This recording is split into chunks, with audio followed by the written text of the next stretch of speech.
Define melting point. Melting point को कैसे define करें? तो मेल्टिंग पॉइंट को डिफाइन करने का सिंपल सा तरीका है, हम बोलेंगे कि जिस टेम्परेचर पे सॉलिड लिक्विड में कन्वर्ट होता है, बट एक चीज और लिखनी है, एटमॉस्फेरिक प्रेशर। क्यों?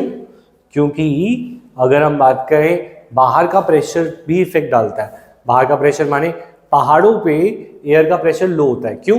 क्योंकि एयर प्रेशर तुम्हें पता है जैसे पानी बॉईल कितने पे होता है? 100 डिग्री सेल्सियस पे। तो पानी पहाड़ों पर 100 डिग्री से पहले ही बॉईल हो जाता है। It could boil at 60 degrees also.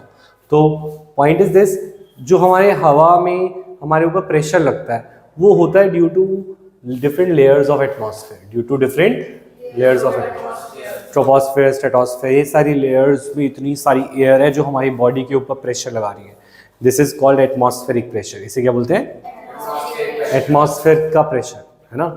जैसे हम पानी में नीचे जाते हैं तो प्रेशर बहुत ज़्यादा बढ़ता है, क्योंकि पानी की लेयर्स का प्रेशर एयर के प्रेशर पे ऐड हो जाता है। तुम्हारी घड़ियों पे लिखा हुआ है 10 ATM, 5 ATM, यानी वो कितना एटमॉस्फेरिक प्रेशर झेल सकती है ना। तो अगर मैं बोलूँ कोई इंसान नीचे लैंड पर रहता है तो उसको ज़्यादा प्रेशर फील होता होगा, या कोई ऊपर रहता है पहाड़ों पे तो उसे नहीं, नीचे वाले को। क्यों? क्योंकि नीचे वालों के ऊपर ज़्यादा लेयर है एटमॉस्फेयर की और ऊपर वालों के ऊपर कम लेयर है एटमॉस्फेयर की। हाँ या ना? ऊपर की लेयर एटमॉस्फेयर की वजह से प्रेशर है ना। अभी जो नीचे रह रहा है उसके ऊपर कितनी एटमॉस्फेयर है? बहुत बड़ा। और जो ऊपर रह रहा है उसके ऊपर एटमॉस्फेयर कितने है? थोड़ा सा। तो इस केस में प्रेशर किसको ज़्यादा लगता होगा? नीचे वाले, ठीक है। और ऊपर वाले को एटमॉस्फेरिक प्रेशर कम लगता है।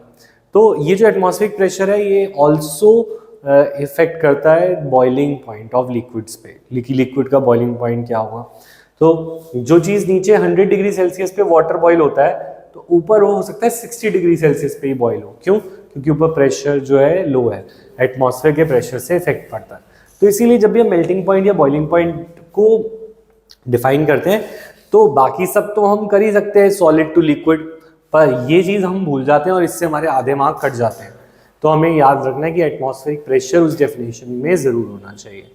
तो the minimum temperature at which solid melts to become a liquid is called atmospheric pressure.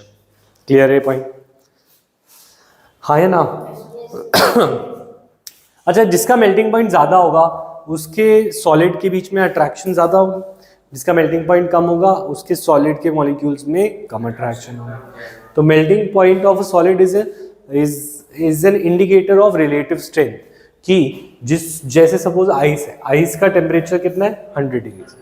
अब जो अगर सपोज मैं तुम्हें मेटल दे दूँ, मेटल का मेल्टिंग पॉइंट थाउजेंड्स में होगा, तो इसका मतलब क्या है कि मेटल के अंदर ज़्यादा, जिसका बॉइलिंग पॉइंट मेल्टिंग पॉइंट ज़्यादा है उसमें ज़्यादा अट्रैक्शन है, जिसमें कम है उसमें ज़्यादा अट्रैक्शन है।